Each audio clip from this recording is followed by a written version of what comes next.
Buenas tardes, acá estamos nuevamente en Estos Locos Quienes Son, los miércoles a las 18 horas por Radio Sónica, y hoy tenemos un invitado de lujo, realmente de lujo, porque, bueno, para la gente, digamos, que se vincula o que ha estudiado o que trabaja en urbanismo, sabe quién es el invitado que voy a presentar hoy.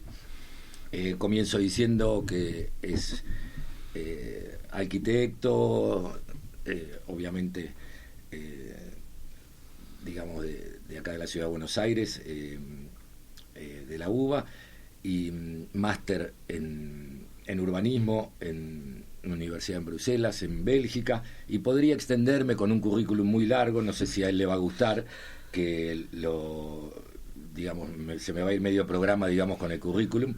Me estoy refiriendo a Freddy Garay, arquitecto y urbanista muy reconocido, que entre otras cosas, una de las cuestiones, digamos, que siempre se lo vincula, pero no es la única, es la Corporación Puerto Madero, de la cual podemos decir que no solamente formó parte, sino que en algún sentido, a lo mejor tampoco le gusta a él que yo lo diga, pero se le puede atribuir buena parte, digamos, de la idea y de todo lo que se hizo ahí, y también de la materialización de Puerto Madero, cuando se hizo esto en el año 89, 90, se comenzó más o menos, o digamos, a principios de los 90.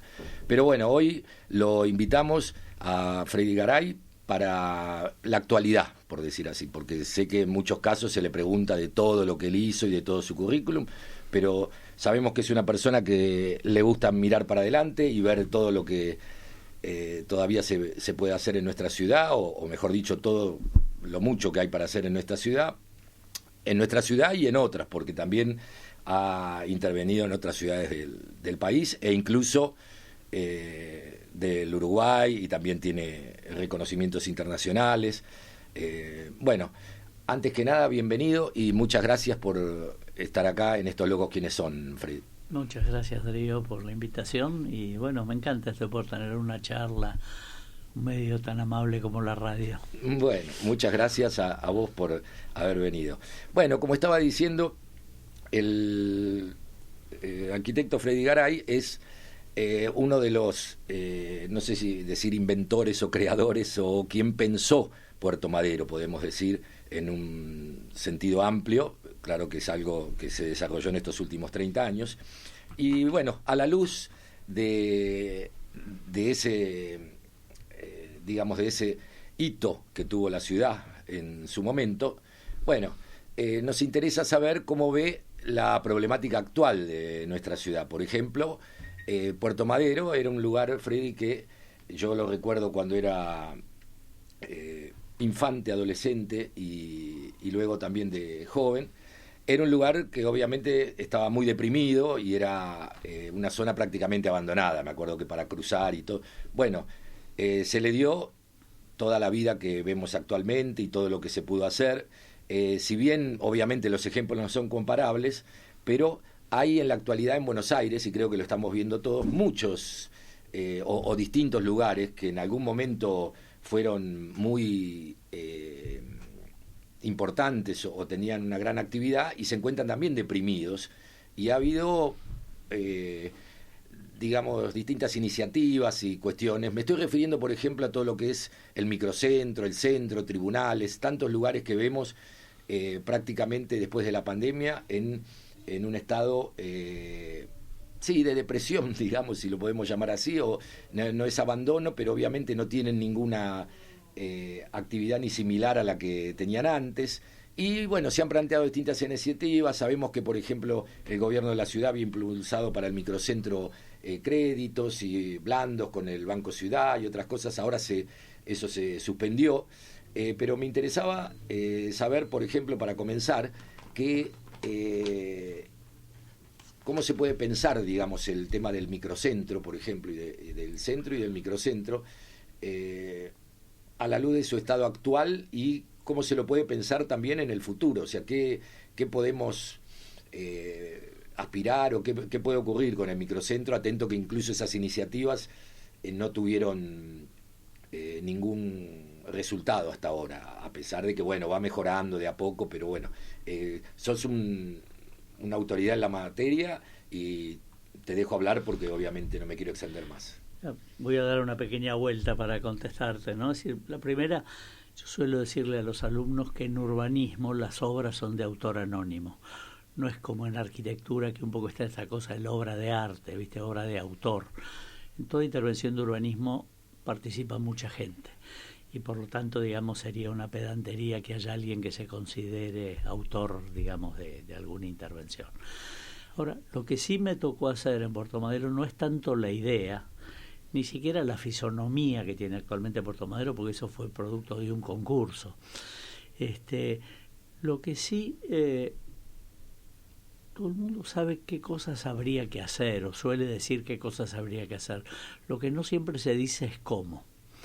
Y en urbanismo, en las últimas décadas, lo que hemos trabajado sobre todo es, digamos, cómo hacer que los planes se apliquen, que las ideas que circulan en una sociedad tengan su expresión material, digamos, se conviertan en efectivas transformaciones de la realidad y del comportamiento de la realidad. Entonces, un poco en Puerto Madero, digamos, lo que sí asumo como responsabilidad es haber dicho que no era posible hacerlo si no se asociaban la nación y la ciudad, si no se hacía una sociedad que pueda funcionar con una lógica un poco distinta que la del Estado, si no se entendían que había que fraccionar chico las parcelas para que mucha gente a la vez pueda intervenir sobre un mismo sector de la ciudad con un proyecto coherente, y un poco también las modalidades de funcionamiento de la corporación, las maneras de vender la tierra, etcétera. Sí son cosas donde pusimos, si querés, una cierta ingeniería de gestión, que es donde estuvo la innovación del proyecto. Creo que la innovación pasa un poco por ahí, y tampoco es que la inventé. Es decir, yo había hecho mi tesis sobre cómo había sido la operación de Leal en París y todos los problemas que habían surgido en esa operación. Entonces, uno aprende mucho en urbanismo viendo dónde se hacen las cosas.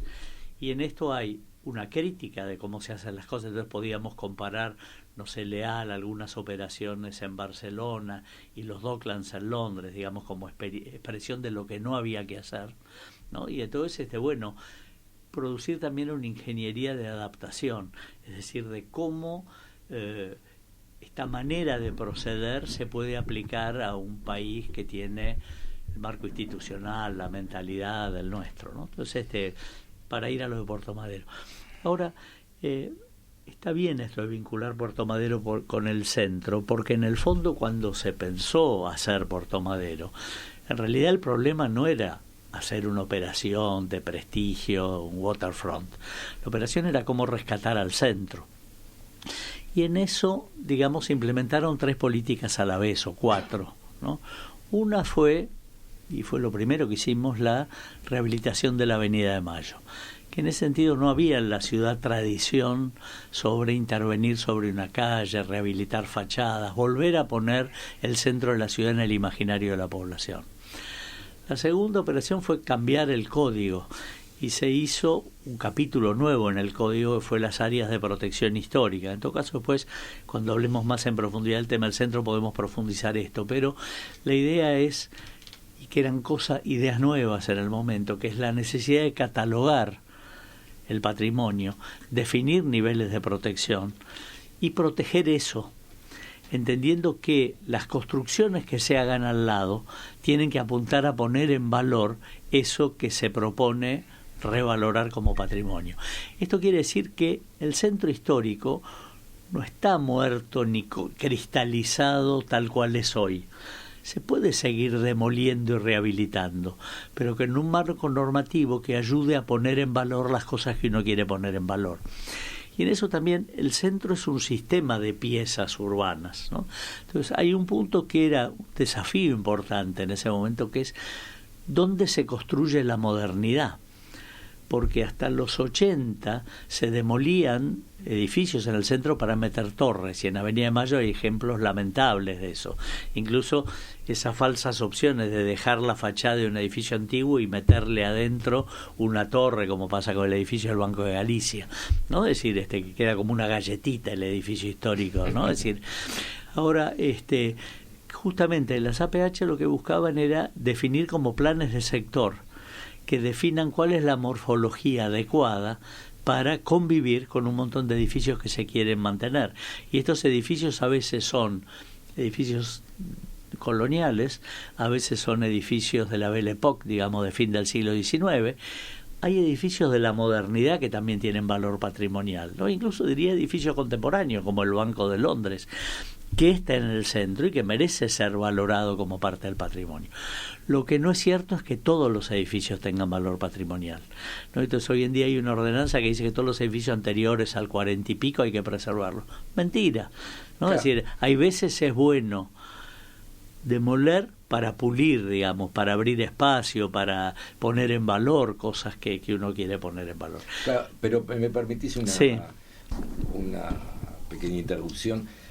Justamente eso, el simplemente catalogar por la antigüedad o por la cantidad de años, digamos. Y por la calidad arquitectónica. Claro, pero en algún caso el tema del APH sí se ha hecho, si están construidos antes de o después de, o sea, y es una visión probablemente pequeña, pero también es cierto que hay comisiones nacionales y de la ciudad, de patrimonio, digamos, que funcionan y que a veces emiten dictámenes o lo que fuera cuando se va a construir o cuando ocurre algo de esto, y tampoco sé hasta qué medida eso, porque la prueba está es que se ha preservado poco de algunas cosas realmente de valor. Hay muchas cosas que se han perdido lamentablemente. Yo he leído un colega tuyo, Ramón Gutiérrez, que tiene mucho escrito sobre el tema y es muy interesante, de cuestiones vinculadas a intereses inmobiliarios o lo que fuera, pero lo cierto es que hemos perdido algunas construcciones o muchas construcciones que sí tenían mucho valor arquitectónico. Digamos que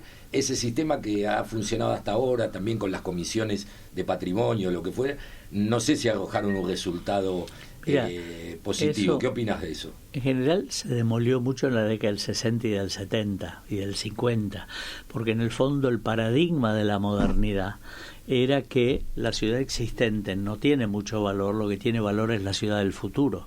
Y la consigna social era construyamos el futuro, y había como una visión muy optimista del futuro, de los nuevos objetos que transformaban la vida cotidiana, el automóvil, la heladera, la licuadora, ¿no? Es decir, la gente se mudaba a los edificios en altura, es decir, dejaba las casas chorizo porque la aspiración estaba en formar parte de la transformación en el futuro. En los 80 esto empieza a cambiar. Yo creo que en Argentina fue muy importante para producir ese cambio de mirada toda la demolición que hizo Cacciatore de la 9 de julio. O sea, ahí la gente protestó, digamos, por el pasaje Ciber, por los edificios que desaparecían, por la transformación que significaba la 9 de julio, digamos, en la estructura de la ciudad. La placita del pasaje Ciber fue la placita de mi niñez, digamos. Claro, así también que de la mía. La esa plaza. Bien, donde estaba el Kumasawa. Los dos son búes. Que estaba el Kumasawa de karate y todo eso, la poca gente que lo conoce, era realmente muy linda, ¿no? Ahora, claro, En los 80 empezó como una primera la declaración de monumentos. Estos son algunos pocos edificios que se declaran monumentos, sobre los cuales solo se hace restauración. Pero en los 80 también empezó la remodelación de edificios antiguos para convertirlos en edificios contemporáneos. El caso típico eran las casas Chorizo en Palermo, ¿no? Así que no se mantenían tal cual eran. Se las refuncionalizaba y se la convertía en una vivienda moderna. Pero se mantenía el espacio urbano, el espíritu del barrio, etcétera. Esas cosas después deformaron. Si uno mira, por ejemplo, la misma experiencia de Palermo Viejo, lo que vemos es que la protección de las fachadas y del ambiente de la calle, digamos como una cosa a preservar, bueno, empezó a convertirse en vidrieras de locales, en transformación del local que daba a la calle justamente para convertirlo en un local, no sé, de moda o de cuero. Y por lo tanto nos desapareció esa calle. Por lo tanto, Palermo Viejo quedó el evento bastante transformado. Ya la gente no quiere seguir viviendo ahí. Sí, la gente va a la noche ahí. Y ahí aparece otro fenómeno, la centralidad que sucedía en la calle Corrientes, en Lavalle, se trasladó a otros lugares de la ciudad donde ahora es la noche, ¿no? Y entonces, bueno... Que es el caso de Palermo. Escuché incluso, me pareció muy interesante tu expresión de que claro, los vecinos de Palermo, muchos ya no quieren vivir más y se transformó como un shopping a cielo abierto, claro, con horarios claro, disímiles, digamos. Sí. La noche o la trasnoche o ese Claro. tipo de cuestiones funciona como un shopping prácticamente. Ahora eso, digamos, tiene una explicación en la economía de la ciudad. O sea, porque hay ciertas funciones que se van transformando. Y los intereses que, digamos, impulsan esa transformación, que es el mercado inmobiliario, la industria de la construcción, etcétera, siempre están buscando productos nuevos. Es decir, están tratando de seguir el imaginario social y proponer, digamos, productos de última generación, ¿no? Perdóname, te Sí. puedo decir, por ejemplo, el caso de Coglan o de Núñez o esos lugares que están teniendo ese movimiento que en algún momento tuvo Palermo, yo ahora en algún sentido lo está veo pasando ahí, lo claro. veo extendido ahí. Bueno, ¿Vos qué opinas de eso? Y es así, aparecen las parejas jóvenes, digamos, que aspiran a otro tipo de vivienda. En su momento eran hippies viejos, decíamos nosotros, que querían una casa Chorizo remodelado. Ahora, bueno, son obras en el Pozo, en general. En general que... son chicos, mirá que yo no es que haya hecho un estudio sociológico, pero he notado que muchos de los hijos ya más grandes que de familias que viven en countries, digamos, los hijos, estando en esa zona, se vinculan un poco con la capital y también no están tan lejos de los countries, entonces le gusta mucho a los... cuando recién se casan, qué sé yo, 20 y pico de años, 30 años, 40 años, todo ese público le gusta mucho esa zona de Coglan, de Núñez, de la calle Donadío, de todo eso, y eso está un poco en esa evolución, digamos, porque he buscado, digamos, esos peajes. Es un imaginario generacional de los que vivían en departamento y los que vivían en los country, pero digamos, ahí hay cierta ideas de cómo se debe desenvolver la vida de la pareja o la vida familiar que coincide con el ambiente, digamos, que se arma en esos lugares. Ahora, perdóname, voy a volver sobre el centro para no dejar ideas sueltas. Es ¿no? lo que más me interesa a mí también. Digamos, el problema del centro es que se ha ido vaciando de actividad. Y el vaciarse de actividad es un tema que hay que analizar en profundidad, porque muchas veces se piensa recomponer la vitalidad del centro haciendo cosmetología, digamos, ¿no? Entonces, por ejemplo, Puerto Madero intentó hacer un cambio estructural, es que haya una modernidad en el centro, que las oficinas que se iban del centro digamos, vuelvan a tener expectativa de funcionar en el centro. Y esto entendíamos que generaba una dinámica de volver a instalar en el imaginario de la sociedad la calidad del centro de la ciudad. Esto, digamos, fue el pensamiento hace 30 años. Y yo te diría que en estos 30 años ayudó bastante a sostener el centro. Es decir, se siguieron haciendo cosas, se construyeron edificios de oficina, se mezcló vivienda y oficina. O sea, hay mucha gente que eligió vivir en ese lugar del centro, y digamos, no es una zona muerta de noche porque la gente de las oficinas se fue. El problema es qué pasa con las oficinas, qué pasa con el comercio. Yo creo que el comercio es el que más transformación ha tenido y más incide sobre el problema del centro. Cuando nosotros éramos jóvenes, la industria, digamos que era muy pujante, digamos, como industria argentina, tenía un proceso de distribución que separaba mayoristas y minoristas. En general, los mayoristas concentraban el comercio en gran escala en determinadas zonas de la ciudad y, digamos, los minoristas iban a comprar al comercio mayorista y después se distribuían por los barrios. En general, el comercio mayorista funcionaba en un centro que era un sistema de calles especializadas. En la calle Libertad, los del Oro, los instrumentos musicales sobre Corrientes o sobre la otra parte de Libertad. Los de ferretería en San Telmo. Las mueblerías en Belgrano. Entonces, claro, uno miraba en el centro y cada calle tenía un nivel de especialización. Esto no pasaba solamente en Buenos Aires, pasa en todas las grandes ciudades del mundo. Es decir, en un lugar venden ropa para novias, en otro lugar mercerías, y entonces, claro, la gente cuando quería buscar algo que era necesario cotidianamente iba al centro de su barrio a comprar algo, pero cuando quería calidad o precio iba al centro de la ciudad donde estaba lo mayorista. Bueno, esto que decimos para el comercio también pasa para la salud. Es decir, hay un lugar de la ciudad donde se concentra el equipamiento hospitalario, que es en Córdoba y Pueyrredón. Digamos, alrededor del hospital de clínica sucede todo lo que es salud. Hay parte de la ciudad donde se concentra la justicia, que es alrededor de tribunales. Entonces, los abogados tienen sus oficinas alrededor de tribunales, las librerías funcionan alrededor de tribunales. Entonces, claro, el centro funcionaba como un sistema de centros especializados. Si miramos lo que ha pasado con la industria rompió el circuito de los mayoristas y minoristas. Hoy el stock se vende directamente a través de un proceso logístico.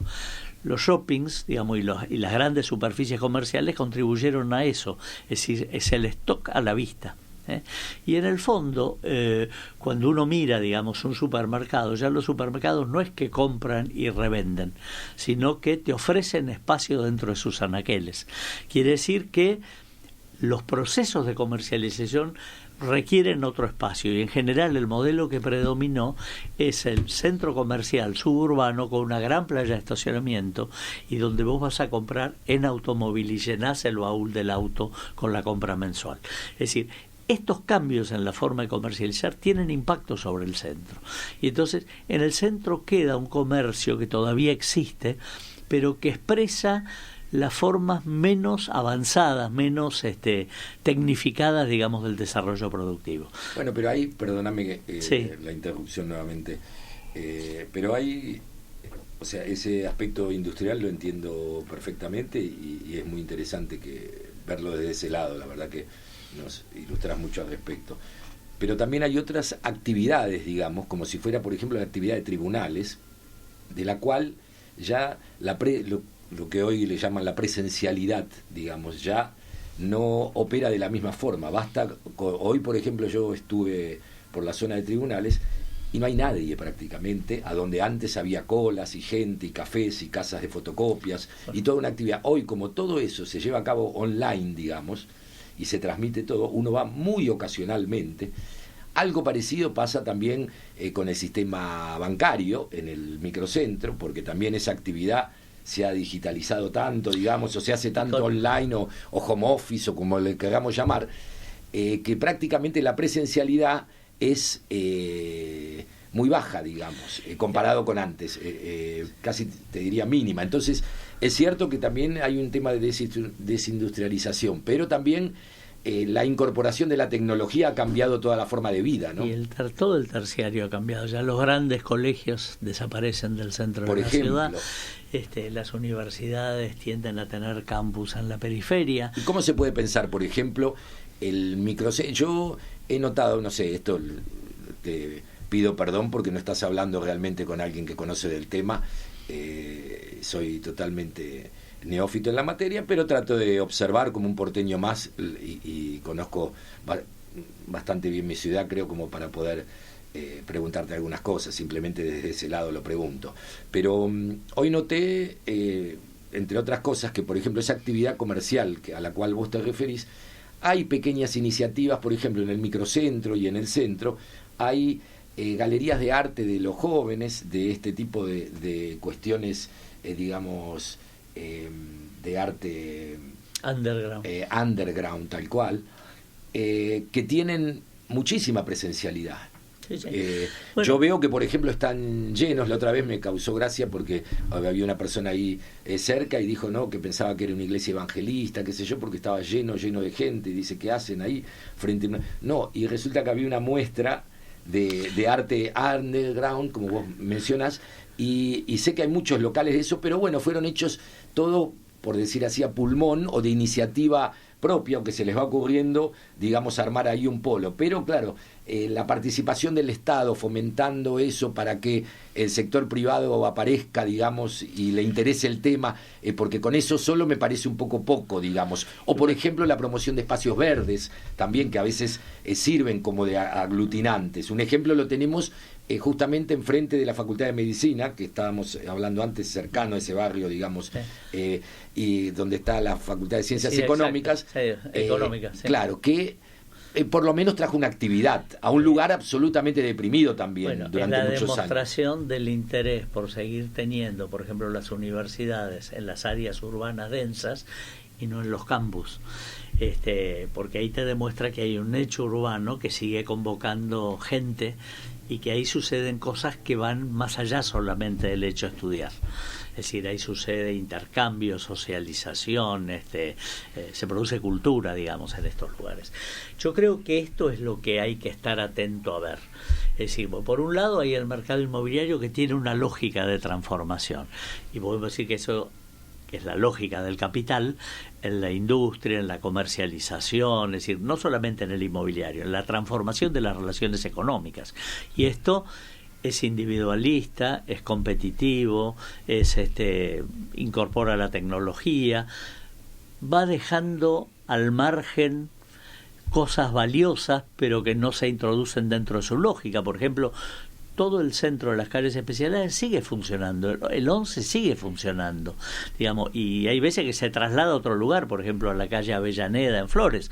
Es decir, esas formas de comercialización siguen funcionando, pero no es la tónica dominante, por ejemplo, de la industria de los shoppings, que tiene en la ciudad un solo dueño. Entonces, hay un proceso de concentración económica, monopólica, que, digamos, sigue rigurosamente la lógica del capital, y eso pretende formatear un tipo de ciudad. Pero por otro lado están las iniciativas de la gente, todo lo que son pequeñas, medianas empresas, formas de comercialización informales, etcétera, que siguen usando los lugares que ese otro sector va descartando. Con lo cual aparece un tema que es para analizar. Hay una transformación de la ciudad que tiene productos de última generación, ¿no? Y hay gente que accede a los productos de última generación, ¿no? Suponete alguien hace unos años quería un club de campo, un barrio cerrado, después compró un barrio ecológico y ahora compra un barrio seguro, ¿no? Y hay una industria inmobiliaria que te va cambiando el paradigma y la gente incluso se va mudando corriendo atrás de ese paradigma. Pero por otro lado van dejando por atrás espacios que ya no son accesibles a los que compran productos de última generación. Es lo que llamaríamos el mercado del usado, ¿no? Pero las mayorías de la sociedad siguen transitando por el mercado del usado, es decir, realizando un sueño aspiracional en parte y en otros lugares reciclando esos espacios que están vigentes, que son útiles, que refieren a otros imaginarios y los resignifican. Entonces, por ejemplo, claro, ahí es para ver las políticas públicas, en dónde están acompañando estos procesos populares, sociales, interesantes, o están subordinándose al juego del capital. Mirá, por ejemplo, San Telmo. San Telmo es un ejemplo de barrio activo, ¿no? Sin embargo, tiene un costado de barrio turístico, que lo convierten en el paseo turístico, y entonces venden alfajores y dulce de leche y camisetas de mes, y lo convierten en una banalidad. Y por otro lado hay toda una cosa que sigue con los anticuarios y los viejos habitantes de San Telmo y los artesanos, y vos ves la transformación, por ejemplo, del mercado de San Telmo, que era un mercado verdadero, vivo, con verdulero, carnicero mezclado con anticuario, qué sé yo, y ahora digamos, el que era el antiguo propietario, es una señora que vive en México, lo ha convertido en un McDonald's, digamos, para el turismo, ¿no? Y entonces hay mucha gente, hay mucha actividad, pero es una tremenda banalización del evento que sucede adentro. Y deja de ser interesante. Entonces, por ejemplo, yo fui la otra noche al San Telmo un lunes a la noche, que es cuando los restaurantes están cerrados, y sale toda la gente del barrio. Y en la calle de atrás del mercado, que hay 3 o 4 bares, vos ves que toda la gente que vive en el barrio, que hay gente pobre, gente vieja de San Telmo, jóvenes, digamos, que han elegido vivir en San Telmo, y eso tiene una vida que es impresionante. Es decir, ¿qué quiere decir?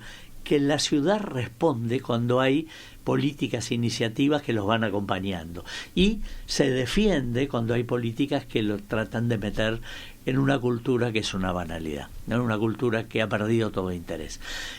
Yo creo que ahí está la cuestión, o sea, ¿cuál es la salida para el centro? ¿Los bancos van a volver al centro? No, no van a volver al centro. Pero entonces, ¿qué hago con los edificios de los bancos?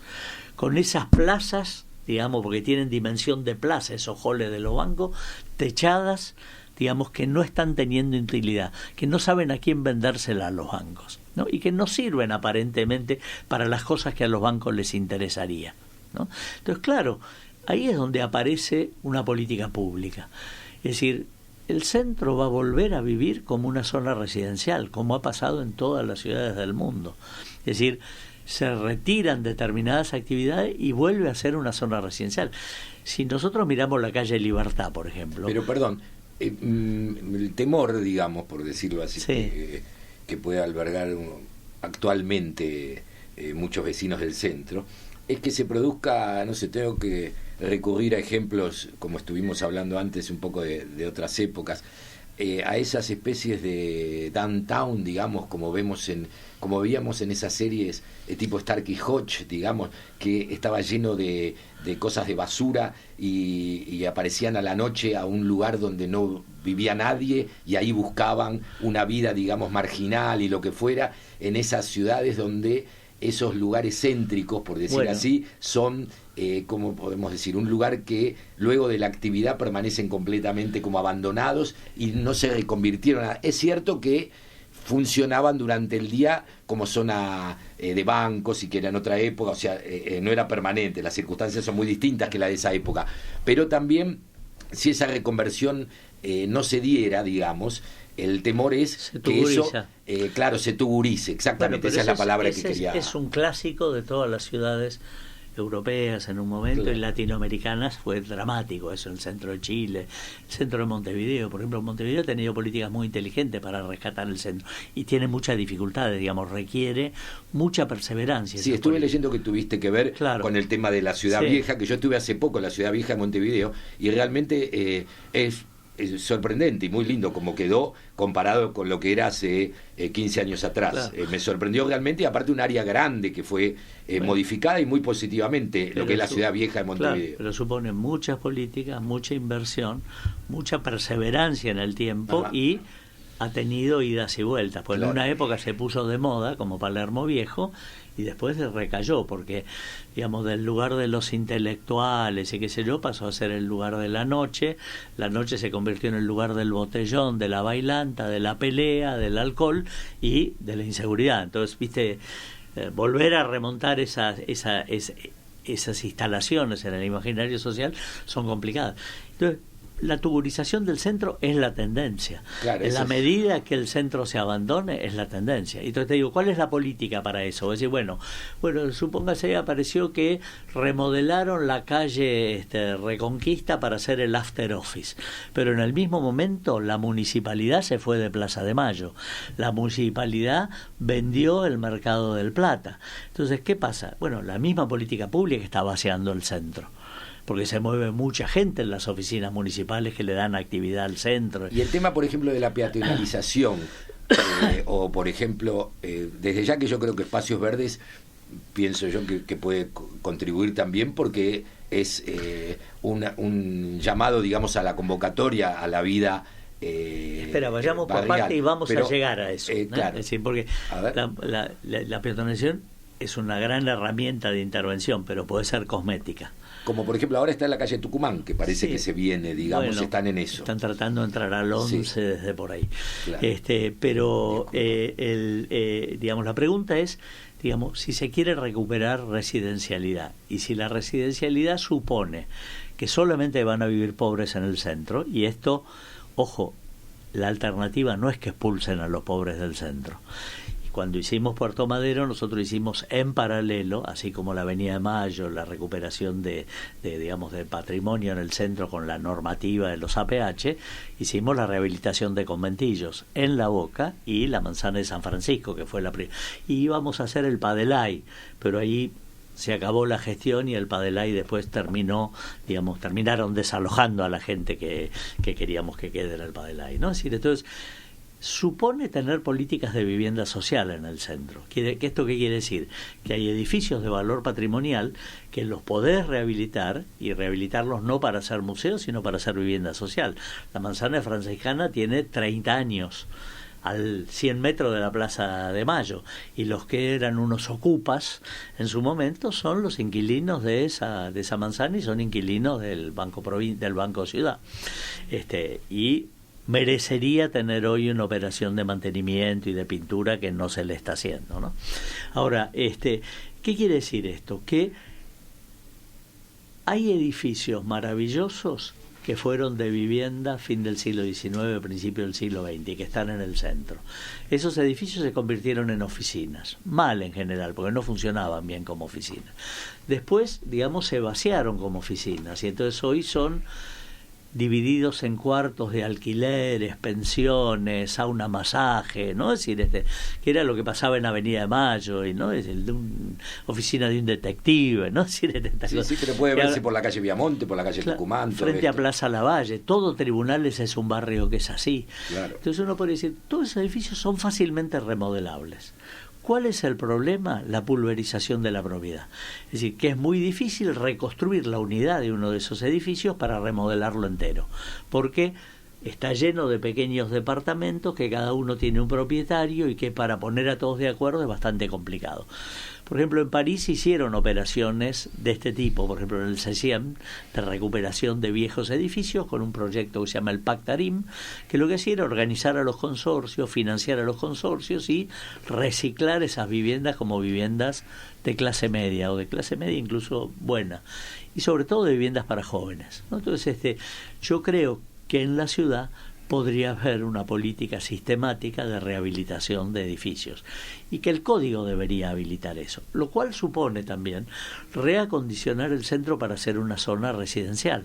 Es decir, que tiene que haber plazas, que tiene que recauchutarse los colegios que hay, que tiene que haber colegios interesantes para que haya gente que considere que en ese barrio uno puede mandar a sus hijos al colegio, que tiene que haber una pileta, que tiene que haber un gimnasio, que tiene que haber áreas verdes.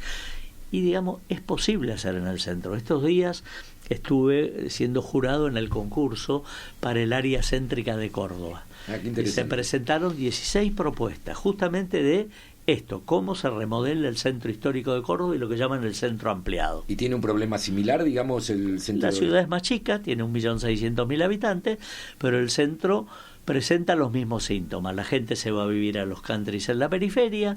Hubo una parte muy dinámica en la década del 70 y el 80, que es Nueva Córdoba, donde vivieron, sobre todo, se construyeron casas para estudiantes, pero que en fondo eran chacareros que invertían un excedente que tenían en la cosecha en tener un departamento en la ciudad de Córdoba, ¿no? Como pasó acá en Puerto Madero, que hubo muchos chacareros que invirtieron un excedente en tener un departamento y tener ese lugar para venir cuando vienen a Buenos Aires, sí, o para alquilarlo. Eso ocurrió siempre, digamos, bueno, en algún sentido. Entonces, la pregunta es qué pasaba con el centro viejo, por ejemplo, la zona del Mercado Norte, lo que era el barrio del Abasto, etcétera.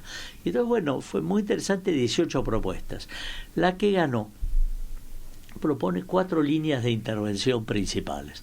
Una es un loop de transporte, para que vos puedas llegar, digamos, a la periferia del centro, dejar el auto y tomar un transporte ligero, rápido, público, que pueda convivir con las calles y con el peatón. Es decir, que no sea la entrada de autos el centro una congestión permanente, y que ese dejar los autos sea una situación razonable, posible, que te invita, digamos, a una caminata, a una bicicleta o a un transporte eléctrico por el centro. O sea, un espacio destinado a dejar el auto cuando se viene al centro, por decirlo. Por lo menos disminuir la cantidad de autos que entran cotidianamente. Lo he visto sin ni siquiera poder arrimar a tu conocimiento del tema, pero sí me llamó la atención que lo he visto en algunas ciudades de Europa, por ejemplo en el caso de la ciudad de Hamburgo, en Alemania, tiene un lugar donde se deja el auto, lo deja todo el mundo, por decir así, y se desplaza hacia los lugares más concurridos, el centro, donde fuera. Claro, y hay calles con bares. Y aparte están puestos en lugares estratégicos que conectan directamente, claro, digamos. Uno no pierde claro. Un minuto, se baja del auto y se sube al esa es una primera público. idea. La segunda idea es cómo llevar verde a la ciudad. Y uno de los problemas ponía el centro en el agua. Entonces armaba un sistema de irrigación, digamos, el centro de la ciudad para que haya árboles, para que haya más sombra de árboles y bajar lo que llaman la mancha de calor. Y eso también llevaba a abrir espacios donde haya plazas, algunas plazas formalizadas y otras tratadas media como baldío, digamos, como áreas verdes más naturales, incluso recuperando centros de manzana o los circuitos por las galerías, o sea, atravesando las manzanas como recorridos comerciales y laberintos, digamos, del centro, ¿no? Un poco lo del suc árabe, ¿no? Pero que era... Claro, pero poblarlo espacio verde, ese... Hay zonas que tienen más verde y hay zonas que son más cubiertas y más frescas y más claro. Adentro de los edificios. Pero sobre todo que exista la calle y que existan esos otros recorridos que hacen interesante el centro.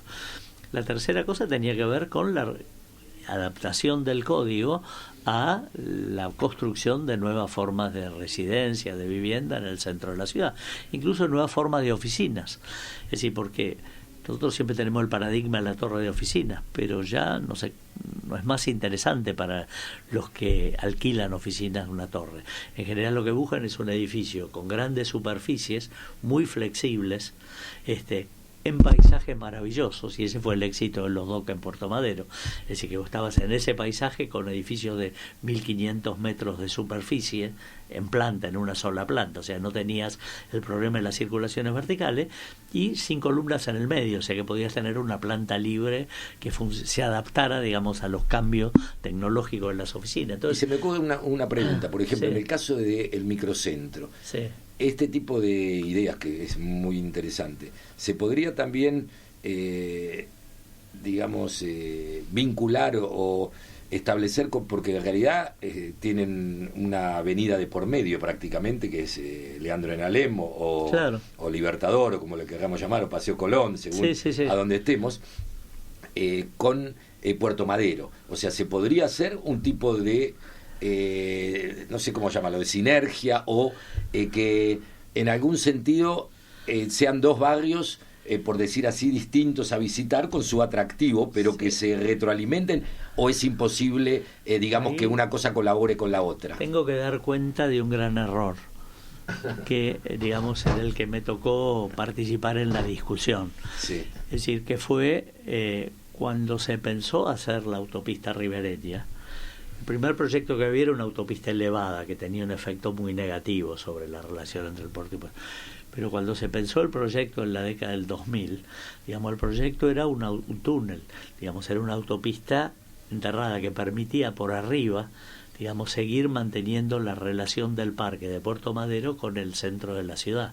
Claro. Incluso habilitando una faja de construcciones que hacía que la distancia no fuera tan grande. Para que no quede como una isla, claro, digamos. Que hubiera una continuidad entre la zona de los docks y tranquilizando el tránsito. O sea, en lugar de 2 carriles como tiene ahora, tenía 3 carriles, y no era exclusivamente para camiones, era para que todo el tránsito pasante pase por ahí.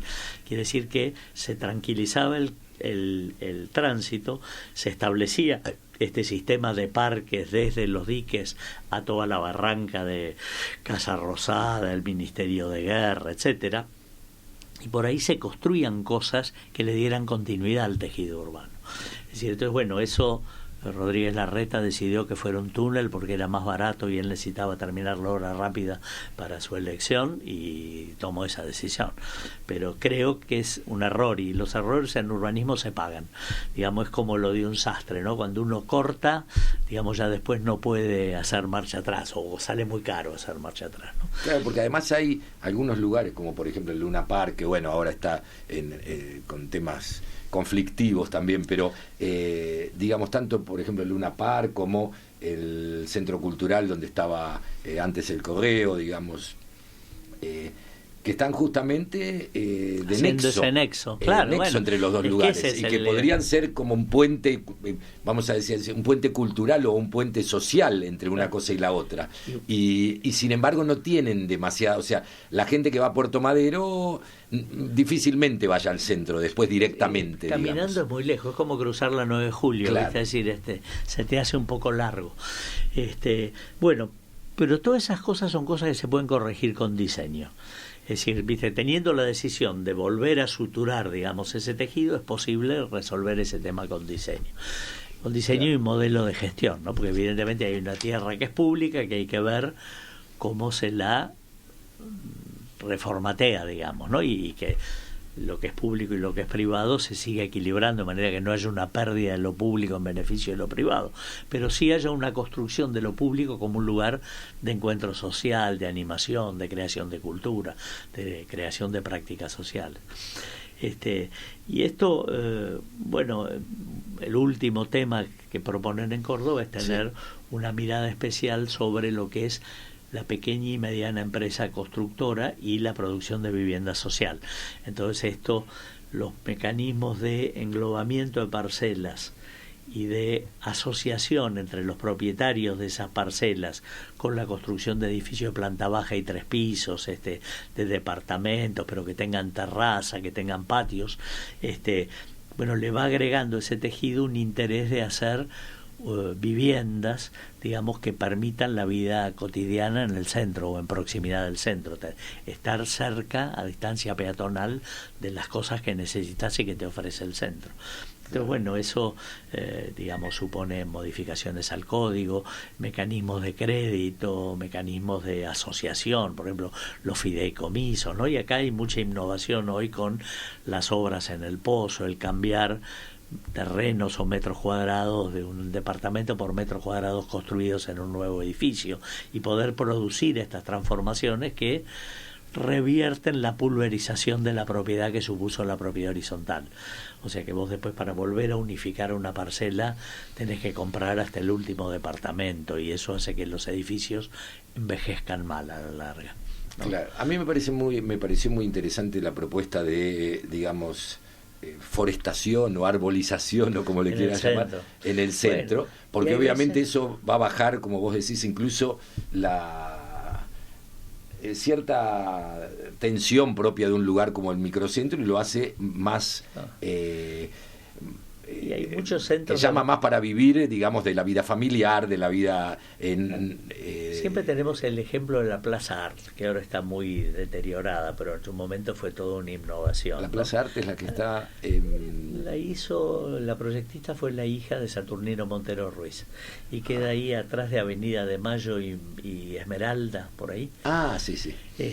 Hoy está bastante caída, pero que es, digamos, de golpe en el centro es lícito demoler para abrir espacios públicos, esponjar el tejido, y no demoler cualquier cosa. Hay cosas que no valen nada, hay playas de estacionamiento que no valen nada, hay edificios que están deteriorados y nunca tuvieron valor, pero que a lo mejor agarrando 2 parcelas y 2 parcelas vos convertís un centro de manzana, con las parcelas largas de 50 metros, en una plaza estupenda, peatonal, digamos, con actividad, incluso, digamos, que hagan tejidos, digamos, dentro, circuitos de áreas verdes dentro de un tejido, claro, de carácter histórico. Pero también hay mucho de esto, aunque incluso la que está enfrente de Ciencias Económicas, que hablábamos hoy, y esta Plaza Art, ahora la ubiqué perfectamente, yo no me acordaba el nombre, digamos, que es la famosa, digamos, Plaza Seca, o sin tanto verde, por llamarlo así, que es cierto que por ejemplo, en el caso del que está enfrente de Ciencias Económicas,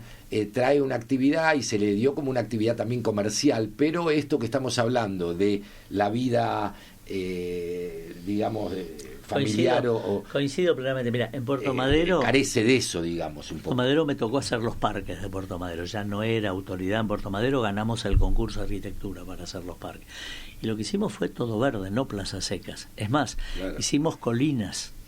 ¿No? Es decir, ¿por qué? Porque las colinas permiten hacer espacio y el espacio hace que un terreno relativamente chico parezca grande.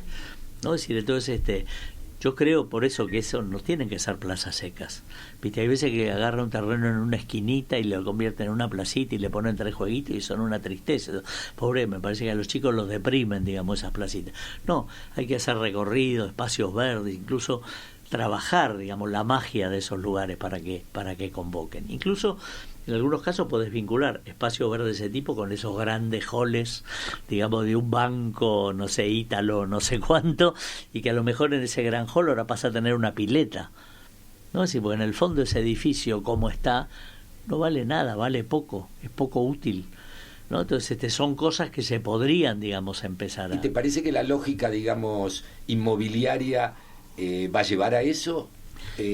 Los inmobiliarios o la tuburización, probablemente creo que ya lo contestaste, que es cierto que son procesos que van y vienen, digamos, incluso con el ejemplo de Uruguay también, como lo has mencionado, no es algo lineal que se pueda decir, bueno, cambia de un día para otro completamente. Los inmobiliarios están devanando la cabeza para ver cómo recuperar inversión en el centro, negocios en el centro.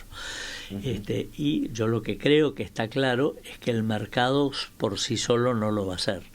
Es decir, porque viste, vos tenés que generar cuestiones complementarias, digamos, de ese barrio, de intervención sobre ese barrio, para que la intervención parcela por parcela haga que para alguien sea interesante volver a ir a vivir ahí. Es decir, y a la vez no es que haya 1 o 2 intervenciones sueltas, tiene que haber piezas que de golpe se transforman. Yo creo que hay 2 ejemplos maravillosos de lo que han pasado estos años. Uno es la calle Arroyo, que como siempre fue muy paqueta, pero hoy la vas a ver y es una calle interesante, que funciona bien. Tiene vida. Tiene vida, sigue estando abierta al tránsito, pero tiene veredas, hay un hotel que es un ancla, estuvo unos años cerrado y eso le jugó muy mal a la calle. No, aparte está abierta, digamos, a todo tipo de público, incluso en otra época tenía vida, pero una vida reducida a cierto tipo de gente. Y no tenía ningún interés sacando... Otra gente no le interesaba, y hoy en día convoca, digamos. Claro. Es cierto. Y otra calle es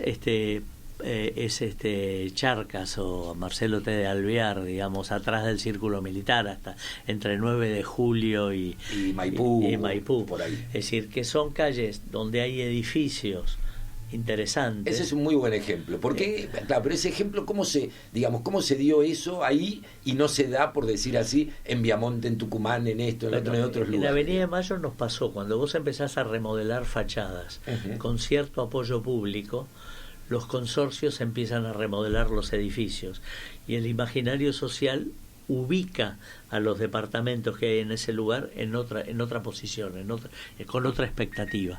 Es decir, entonces, una política pública que intervenga en procesos de rehabilitación, que ayude a financiar procesos de remodelación y, digamos, yo creo, entidades como esto que te mencionaba, el Pactarim, que ayude a los consorcios a organizarse para remodelar, para poner en valor los edificios, puede ser.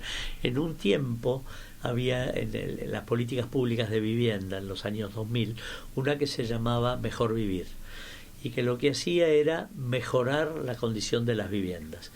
Entonces, Mejor Vivir en la provincia ayudaba a terminar casas que estaban a media construir, pero en Capital Federal le dio créditos a los consorcios para que, por ejemplo, remodelen toda la estructura de baños, para que remodelen toda la estructura de cocinas, para que remodelen los halls y los ascensores y todas las circulaciones verticales y los mecanismos, digamos, viste que es lo que cuando los consorcios empiezan a funcionar mal, esos mecanismos se empiezan a deteriorar, la bomba de agua, el ascensor, ¿no?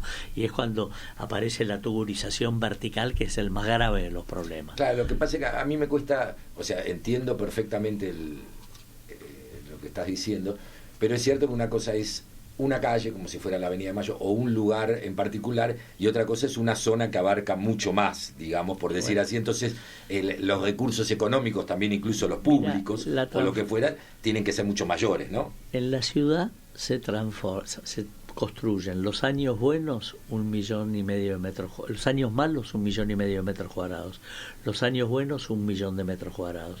Esto es el 1% de lo que hay construido en la ciudad. ¿Qué quiere decir?